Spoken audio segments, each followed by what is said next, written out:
الحمدللہ والصلاة والسلام علی رسول اللہ اما بعد اعوذ باللہ السمیع العلیم من الشیطان الرجیم من حمزہ ونفخہ ونفثہ بسم اللہ الرحمن الرحیم۔ گزشتہ آیت میں تذکرہ تھا کہ اگر کوئی فاسق تمہارے پاس کسی قسم کی کوئی انفرادی یا اجتماعی خبر لے کر آئے تو تم اس خبر کی اچھی طرح جانچ پڑتال تحقیق کر لیا کرو۔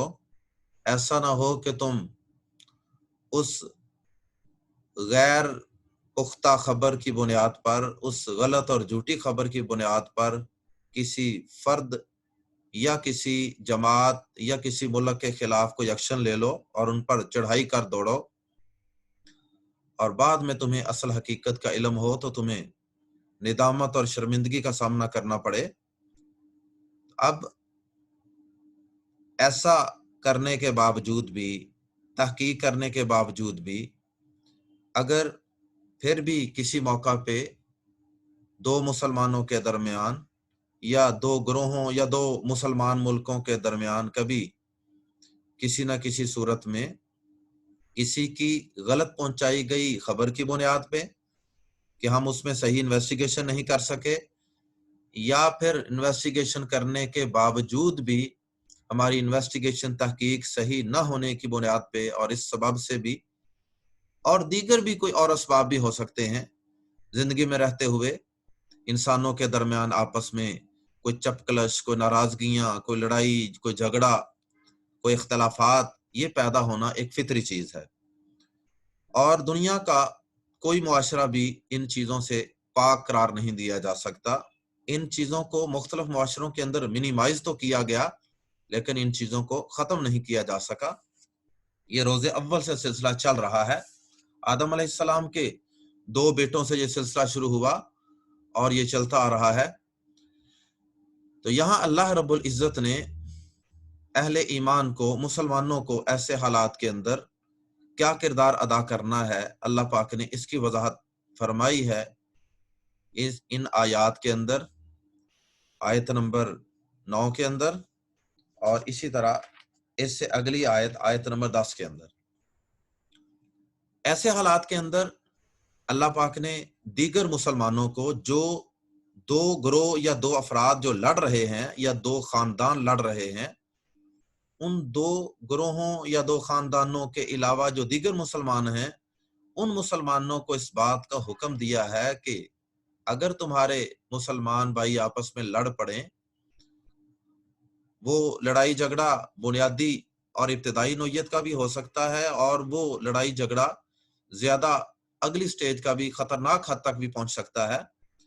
تو ہر دو صورتوں میں جب دو مسلمان گروہوں یا افراد کے درمیان لڑائی جھگڑا شروع ہو جائے تو تم نے خاموش تماشائی بن کے اس لڑائی کو دیکھتے نہیں رہنا، اور ان مسلمانوں کو ان کے حال پر نہیں چھوڑ دینا، بلکہ تم نے آگے بڑھ کر صحیح مومن اور مسلمان ہونے کا کردار ادا کرنا ہے، اور ان دونوں گروہوں کے درمیان صلح اور صفائی اور سیٹلمنٹ کروانے کی پوری کوشش کرنی ہے۔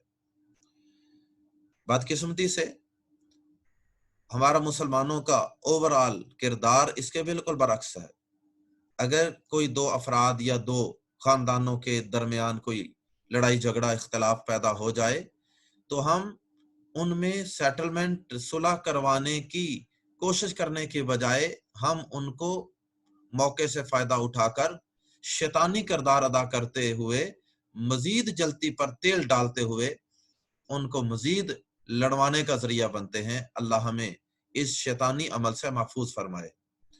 اور یہ شیطان کا عمل اللہ پاک نے، میں اپنی طرف سے نہیں کہہ رہا، یہ اللہ پاک نے قرآن مجید کے اندر خود اس کو شیطانی عمل قرار دیا ہے سورہ نساء میں، کہ شیطان یہ چاہتا ہے کہ وہ تمہارے درمیان عداوت، بغض، دشمنی پیدا کرے۔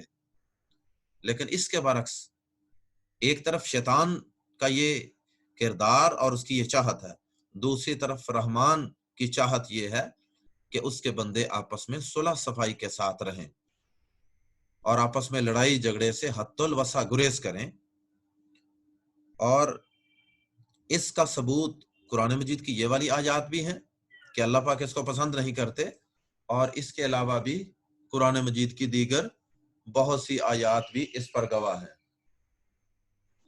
تو اللہ پاک یہاں پہ اس بات کا حکم دے رہے ہیں کہ وَإِن، اور اگر طائفتان، دو گروہ، من المؤمنین، اہل ایمان میں سے، وَإِن، اور اگر طائفتان، دو گروہ، من المؤمنین، مومنوں میں سے، اہل ایمان میں سے، اقتتلوا، آپس میں لڑ پڑیں، اقتتلوا، آپس میں لڑ پڑیں، فا، تو، اصلح، تم صلح کروا دیا کرو، فا، تو، اصلح، تم صلح کروا دیا کرو یا تم صلح کروا دو، بینا، درمیان، ہما، ان دونوں کے، ہما گرامر میں ہم پڑھ چکے ہیں، ان دونوں کے درمیان، اقتتلوا اور فاصلحوا دونوں کے آخر میں واو الف، یہ جمع کی نشانی ہے، اور طائفتانی کے آخر میں کھڑی زبر یا الف، کھڑی زبر بھی الف کا قائم مقام ہے، الف نون زرنی طائفتانی کے آخر میں موجود ہے، کل بھی اشارہ کیا تھا اور مثالوں میں غالباً یہ مثال پڑھی بھی تھی یا یہ لفظ پڑھا تھا، طائفتان، دو، تو الف نون زرنی کی وجہ سے ترجمہ دو گروہ۔ اسی طرح من المؤمنین کے اندر یا نون زبر نا، یہ علامت ہے جمع کی، یہ بھی ہم نے پڑھا تھا گرامر میں۔ تو اگر ایمان والوں کے دو گروہ آپس میں لڑ پڑیں تو ان دونوں کے درمیان صلح کروا دیا کرو۔ یہاں اللہ پاک نے یہاں ایک بڑا اہم نقطہ آیت کے اس ٹکڑے کے اندر موجود ہے، وہ یہ ہے کہ اگرچہ مسلمان کا دوسرے مسلمان کے ساتھ لڑنا اس کو شدید قسم کا ناپسند کیا گیا ہے، اور اللہ پاک نے اس سے سختی سے منع کیا ہے، اور نبی صلی اللہ علیہ وسلم نے بھی اس کی سختی سے تردید فرمائی ہے۔ اللہ کے نبی صلی اللہ علیہ وسلم نے فرمایا، صحیح بخاری شریف کے اندر حدیث ہے، آپ نے فرمایا کہ سباب المسلم فسوق وقتالہ کفر، فرمایا کہ مسلمان کو گالی دینا فسق ہے، اور یعنی نافرمانی ہے، اور اس سے لڑنا کفر ہے۔ یعنی کس قدر سخت الفاظ استعمال کیے گئے ہیں، وقتالہ کفر، اور اس سے لڑنا کفر ہے۔ اور اسی طرح صحیح بخاری شریف میں دوسری حدیث ہے، نبی صلی اللہ علیہ وسلم نے فرمایا کہ میرے بعد پھر کافر نہ ہو جانا، کیونکہ پہلے بھی کافر ہی تھے نا، بعد میں مسلمان ہوئے تھے، میرے بعد پھر کافر نہ ہو جانا، یعنی دوبارہ کافر نہ ہو جانا کہ ایک دوسرے کی گردنیں مارنے لگو، دوبارہ کفر والے کام۔ اسلام سے پہلے بھی تو کبھی پانی پینے پلانے پہ جھگڑا اور کبھی گھوڑا آگے دوڑانے پہ جھگڑا ہوتا تھا، قتل و غارت عام تھی۔ تو آپ نے اشارہ کیا کہ دوبارہ کہیں میرے دنیا سے جانے کے بعد پھر اسی طرح قتل و غارت شروع کر کے پھر دوبارہ کفر والا کام نہ کرنا۔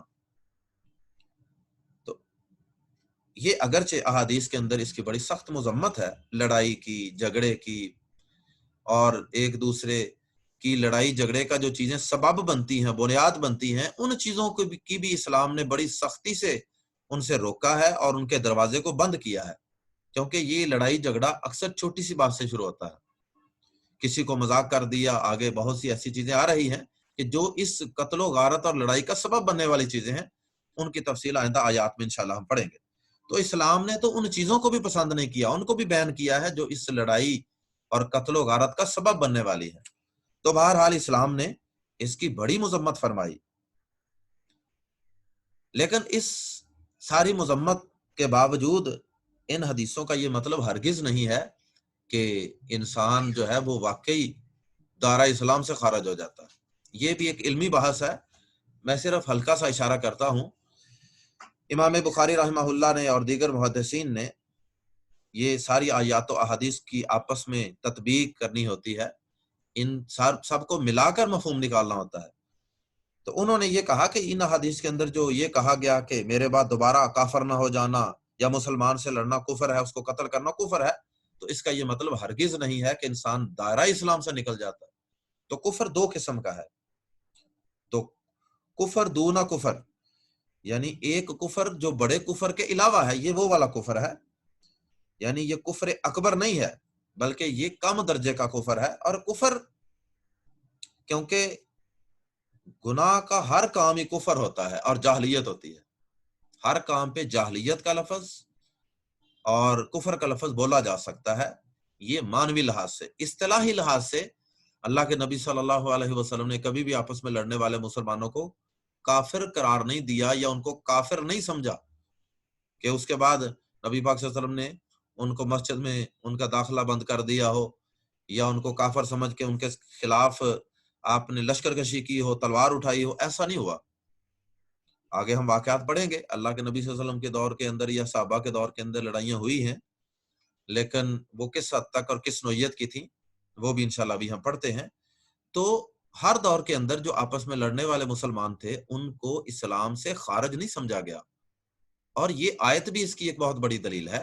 وَإِن طَائِفَتَانِ مِنَ الْمُؤْمِنِينَ، اور اگر دو گروہ لڑ پڑیں ایمان والوں میں سے، اب دیکھیے لڑ بھی رہے ہیں، اقتتلوا، لڑ پڑیں، لیکن اس کے باوجود اللہ پاک ان دونوں گروہوں کو ایمان والوں کے گروہ ہی قرار دے رہے ہیں، حالانکہ ان میں سے ایک غلط بھی ہوگا ایک صحیح ہوگا، تو دونوں کو اللہ پاک ایمان والے قرار دے رہے ہیں۔ تو ان احادیث کا اور اس آیت کا اور دیگر قرآن مجید کی آیات جن کے اندر ایسے لوگوں کو ایمان والے اور مسلمان ہی قرار دیا گیا ہے، تو ان سب کا مطلب یہ ہے کہ جو امام بخاری رحمہ اللہ نے بیان کیا ہے کہ یہ جو کہا گیا کہ مسلمان سے لڑائی کرنا یہ کفر ہے، اس کا مطلب کہ یہ کفریہ کام ہے، یعنی کافروں جیسا کام ہے۔ جس طرح تم اسلام لانے سے پہلے زمانہ جاہلیت میں یہ کفر کرتے تھے کہ لڑائی جھگڑے کو معمولی خیال کرتے تھے، کہ اسی طرح کا دوبارہ کام ہے۔ میرا خیال ہے یہ نقطہ آپ کو واضح ہو گیا ہوگا انشاءاللہ کہ اللہ پاک لڑنے والوں کو، اگرچہ لڑائی جھگڑا کرنا یہ بڑا سخت گناہ ہے، لیکن اس کے باوجود بھی دونوں گروہوں کو اللہ پاک نے بھی اور نبی صلی اللہ علیہ وسلم اور صحابہ نے بھی مسلمان ہی سمجھا ہے۔ تو کرنا کیا ہے؟ اگلا کام جو ہمیں اس آیت کے اندر اصل حکم دیا جا رہا ہے وہ یہ ہے، فَاتُوا أَصْلِحُوا بَيْنَهُمَا، تو ان دونوں کے درمیان صلح کروا دیا کرو، ان دونوں کے درمیان سیٹلمنٹ کروا دیا کرو۔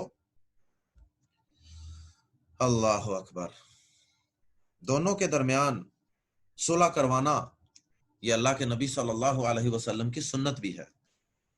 احادیث کے اندر اس کی کئی مثالیں بھی آتی ہیں۔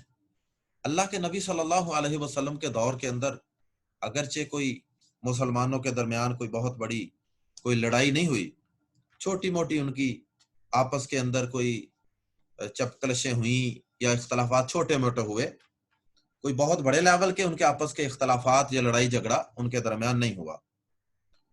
تو چند احادیث میں آپ کے سامنے پہلے اسی والے سے عرض کرتا ہوں کہ اللہ کے نبی صلی اللہ علیہ وسلم کے دور کے اندر بھی لڑائی جھگڑے ہوئے، لیکن اللہ کے نبی صلی اللہ علیہ وسلم نے ان کے درمیان صلح کروا دی۔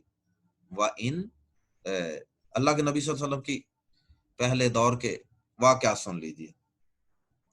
ایک دفعہ حدیث کے اندر آتا ہے صحیح بخاری کے اندر کہ نبی صلی اللہ علیہ وسلم کے دور کے اندر قباء بستی تھی ایک، آج بھی موجود ہے، مسجد قباء میں جاتے ہیں، وہاں مدینہ شریف میں جن لوگوں کو اللہ پاک توفیق دیتے ہیں، اللہ ہم سب کو بار بار بیت اللہ اور مسجد نبوی کی زیارت کی توفیق عطا فرمائے۔ تو وہاں مسجد قباء کے اندر جب جاتے ہیں تو وہ قباء بستی ہے، قباء کے اندر رہنے والے مسلمان لڑ پڑے، حتیٰ کہ انہوں نے ایک دوسرے پر پتھر پھینکے۔ رسول اللہ صلی اللہ علیہ وسلم کو اس کی خبر ملی تو آپ نے فرمایا، صحابہ کرام سے کہا، اذهبوا بنا نصلح بینہم، چلیں ہمارے ساتھ چلو سب لوگ، ہم ان کے درمیان صلح کروائیں۔ تو آپ کچھ لوگوں کو ساتھ لے کر صلح کروانے کے لیے گئے، اور یہ صلح کروانا جو ہے یہ اللہ کے نبی صلی اللہ علیہ وسلم کی سنت بھی ہے۔ ایک تو اللہ پاک نے یہاں حکم دیا فَأَصْلِحُوا بَيْنَهُمَا، تو یہاں اسی طرح ایک اور واقعہ صحیح بخاری کے اندر ہی موجود ہے کہ رسول اللہ صلی اللہ علیہ وسلم نے رسول اللہ صلی اللہ علیہ وسلم سے صحابہ کرام نے عرض کیا کہ اگر آپ عبداللہ بن ابی کے پاس جائیں تو بہتر ہے۔ وہ آپ کو پتا ہے کہ یہ رئیس المنافقین تھا، لیکن اوپر سے کلمہ پڑا ہوا تھا، شرارتیں کرتا رہتا تھا۔ صحابہ نے مشورہ دیا کہ آپ اس کے پاس چلیں، ذرا اس سے کسی سلسلے میں کوئی ٹاک شاک کرنے کے لیے گئے ہوں گے۔ معاملات کو سدھارنے کے لیے، تو آپ گدھے پر سوار ہو کر گئے، سواری پر، گدھے پر، مسلمان بھی آپ کے ساتھ پیدل چلنے لگے۔ وہ زمین شور والی تھی۔ جب رسول اللہ صلی اللہ علیہ وسلم اس کے پاس آئے تو وہ کہنے لگا یہ زمین کی قسم ہے شور والی، تو اس کے اندر تھوڑی سی ایک ہمک سی ہوتی ہے۔ جب رسول اللہ صلی اللہ علیہ وسلم اس کے پاس آئے تو وہ کہنے لگا کہ مجھ سے دور رہو، اللہ کی قسم تمہارے گدھے کی بدبو سے مجھے تکلیف ہو رہی ہے، نعوذ باللہ من ذالک، نعوذ باللہ من ذالک۔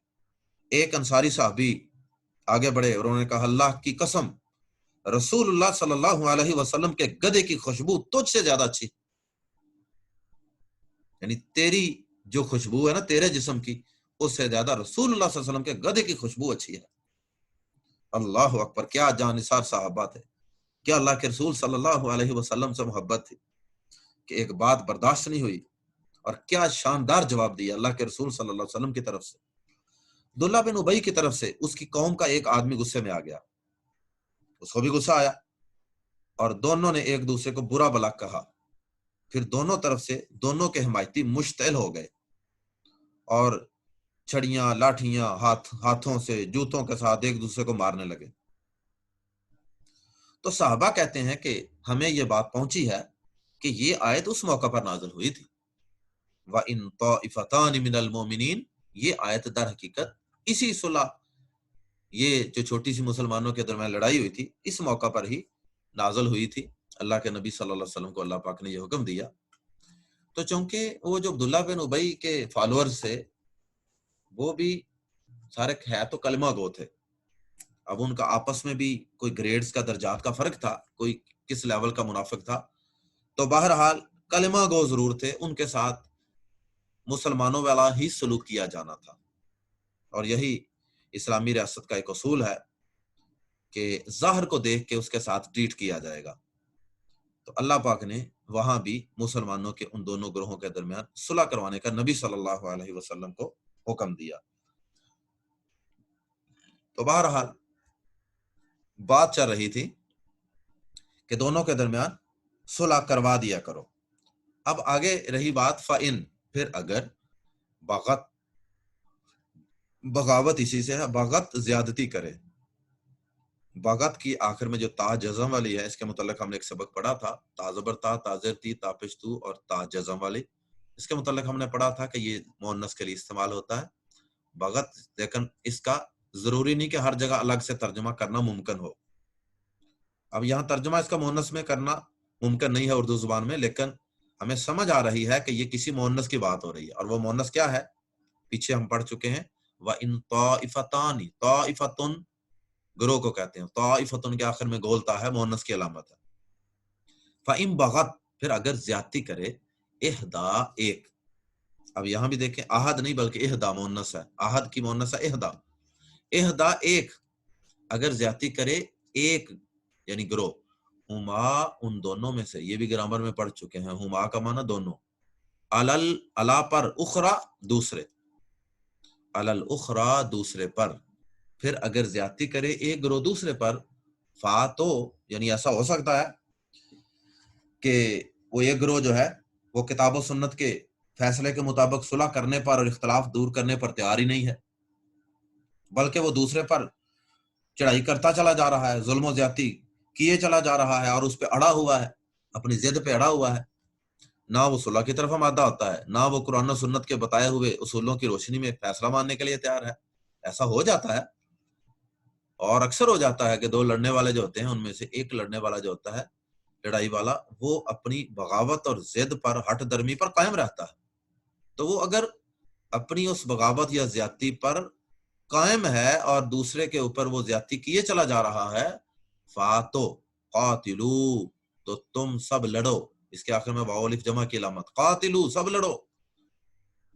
اب لڑائی سے تو منع کیا نا مسلمانوں کو، مسلمان کو لڑنا تو کفر ہے، لیکن یہ والا لڑنا جائز ہے، یہ والا لڑنا بالکل اسی طرح جائز ہے جیسے کسی کافر حکومت سے یا کافروں کے گروہ سے لڑا جاتا ہے، کیونکہ یہ لڑائی اللہ تعالیٰ کے حکم سے ہو رہی ہے، اور وہ ایک گروہ جو ہے وہ لڑائی کو ختم کرنے کے لیے تیار نہیں ہے اور وہ دوسرے مسلمان گروہ پہ زیادتی کیے چلا جا رہا ہے، اس لیے اب اس مظلوم کی مدد کے لیے لڑائی کی اللہ پاک خود اجازت بلکہ حکم دے رہے.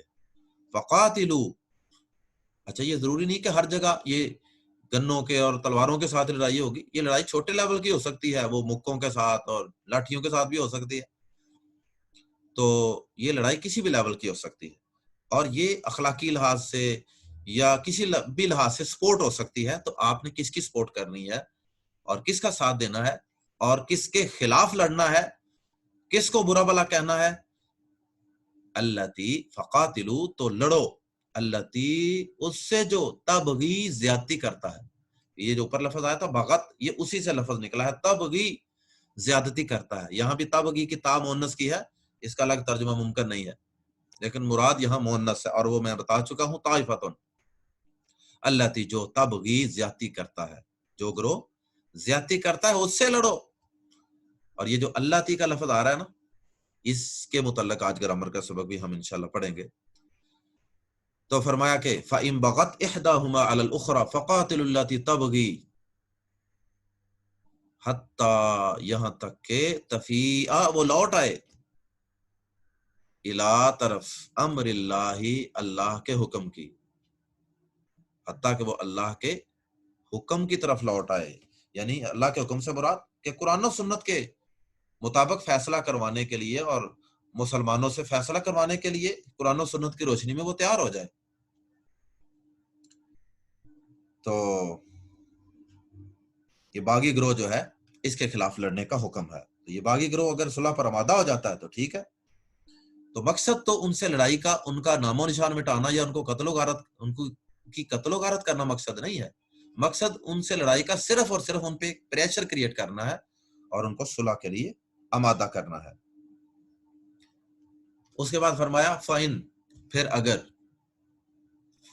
اگر فاعت، وہ لوٹ آئے، فَإِن فاعت، پھر اگر وہ لوٹ آئے. کون لوٹ آئے؟ وہ گروہ، یعنی صلح کی طرف آمادہ ہو جائے، مقصد اس کو واپس لوٹانا ہی ہے. فَأَصْلِحُوا، تو صلح کرا دیا کرو، بینہما، یا صلح کروا دو، بینہما، ان دونوں کے درمیان، تو ان دونوں کے درمیان صلح کروا دو، بالعدل، عدل کے ساتھ، ان دونوں کے درمیان عدل کے ساتھ صلح کروا دو. وَأَقْسِطُوا، اور انصاف کرو. اب یہاں ایک سوال پیدا ہوتا ہے کہ اللہ پاک نے پہلے بھی کہہ دیا فَأَصْلِحُوا بَيْنَهُمَا بِالْعَدْلِ، ان دونوں کے درمیان عدل کے ساتھ، یعنی حق کے ساتھ، عدل کے ساتھ صلح کروا دو. تو پھر دوبارہ یہ کیوں کہا جا رہا ہے وَأَقْسِطُوا، اور انصاف کرو. ان اللہ، بے شک اللہ، یحب، پسند کرتا ہے، المقسطین، انصاف کرنے والوں کو. تو اب یہ دوبارہ کیوں کہا جا رہا ہے؟ ایک دفعہ عدل کے ساتھ اور ایک دفعہ اقسطوا، انصاف کرو.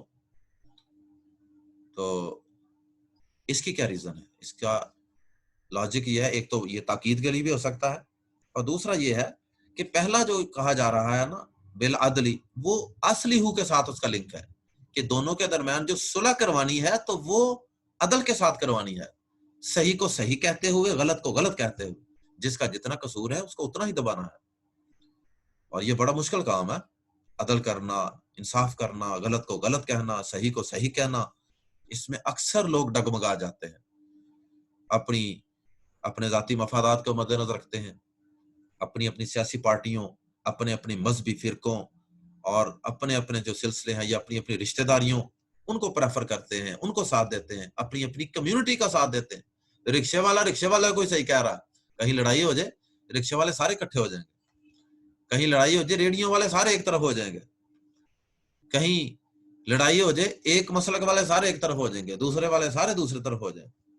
لڑائی ہو جائے کہیں عمران خان کے وہاں سارے ایک طرف ہو جائیں گے، عمران خان صاحب جو فیصلہ کر رہے ہیں اس کو سب صحیح کہنے والے ایک طرف ہو جائیں گے، اور نواز شریف صاحب کو اگر کسی نے غلط کہنا ہے تو وہ سارے غلط کہنے والے ایک طرف ہو جائیں گے، صحیح کہنے والے ایک طرف. یعنی ان کے سپورٹر وہ بھی سارے اکٹھے ہو جائیں گے، اور ان کے سپورٹر وہ بھی سارے ایک بات پہ اکٹھے ہو جائیں گے. ایسا نہیں ہوگا کہ بندہ یہ دیکھے کہ بھائی صحیح بات کس کی ہے، یار میں یہ دیکھوں، میں یہ نہ دیکھوں کہ میری سیاسی وابستگی کس کے ساتھ ہے، میں یہ دیکھوں کہ صحیح فیصلہ کون کر رہا ہے. تو یہ صفت، یہ بہت بڑا وصف ہے ایمان والوں کا، عدل، انصاف. اور ابھی اس کے متعلق چند باتیں بھی میں سناتا ہوں کہ عدل و انصاف کرنا کس قدر بڑا کام ہے. تو اس کا مطلب یہ ہے کہ فَأَصْلِحُوا بَيْنَهُمَا بِالْعَدْلِ جو ہے یہ صلح کروانے کے متعلق عدل ہے. صلح کرواتے وقت کس کو کتنا دبانا ہے. اور وَأَقْسِطُوا اس کے بعد صلح ایک ہوتی صلح وقتی طور پہ ہوگی کسی مجلس میں، اس کے بعد پھر ان دی لانگ رن بھی ان کے معاملات کی آپس میں سیٹلمنٹ کرنی ہوتی ہے. تم یہ اس سے لے لو، یہ اس کو دے دو، اور یہ ایک لانگ ٹرم پروسیس بھی ہوتا ہے، اس پہ کئی دن کئی مہینے بھی لگ سکتے ہیں. ان معاملات کو آپس میں سیٹل کرنے کے اندر بھی تم نے انصاف کرنا ہے. وَأَقْسِطُوا اور سب انصاف کرو. تو یہ غالباً اقسطو کا لفظ بعد کے معاملات کو سیٹل کرنے کے لیے ہے. ان اللہ بے شک اللہ یحب المقسطین، عدل و انصاف، صحیح کو صحیح غلط کو غلط، چاہے وہ اپنا قریبی ہی کیوں نہ ہو اس کو بھی غلط کہنا، یہ عدل ہے، یہ انصاف ہے. اور اللہ پاک نے اس کا قرآن مجید کے اندر کئی مقامات پہ حکم دیا، اور یہاں اللہ پاک نے ایسے لوگوں کو پسند کرنے کی خوشخبری سنائی ہے. یہ بہت بڑی فضیلت ہے کہ اللہ کی نظر میں انسان محبوب بن جائے، اللہ کا محبوب بن جائے، اللہ اسے محبت کرنے لگ جائے. اللہم اجعلنا منہم. تو اللہ پاک نے قرآن مجید میں بھی کئی ایک مقامات پہ عدل و انصاف کا حکم دیا ہے. ان اللہ مشہور و معروف آیا تھا، ان اللہ یأمرکم بالعدل، اللہ تعالیٰ تمہیں عدل کا حکم دیتا ہے. بالعدل والاحسان وایتاء ذی القربى، اور بھی بہت سی آیات ہیں قرآن مجید کے اندر. اور نبی صلی اللہ علیہ وسلم کی ایک دو حدیث سن لیجئے، صحیح بخاری وغیرہ کے اندر حدیث موجود ہے. آپ نے فرمایا کہ 7 آدمی ہیں جنہیں اللہ تعالیٰ قیامت والے دن اپنے سائے میں جگہ عطا فرمائے گا، جس دن اس کے سائے کے سوا کوئی سایہ نہیں ہوگا. اور 7 لوگوں کا اللہ پاک نے تذکرہ کیا، سبعۃ یظلھم اللہ تعالی فی ظلہ یوم لا ظل الا ظلہ. سب سے پہلے ان 7 لوگوں کا تذکرہ کیا، بعض حدیث میں 9 کا بھی تذکرہ ہے. سب سے پہلے قیامت کے دن جس کو اللہ کا سایہ ملے گا یا اللہ کے عرش کا سایہ ملے گا، وہ خوش قسمت کون ہے؟ امام عدل، عدل و انصاف کرنے والا امام، عدل و انصاف کرنے والا حکمران، عادل حکمران. اللہ ان 7 خوش نصیب لوگوں میں ہمیں بھی شامل فرما دے، اور اللہ ہمیں یہ توفیق عطا فرما دے کہ گھر کے اندر، گلی کے اندر، محلے کے اندر، رشتہ داروں کے اندر، اداروں کے اندر، جہاں بھی ہم کہیں ہوں، عدل و انصاف کا چلتا پھرتا مجسمہ بن جائے، صحیح کو صحیح، غلط کو غلط.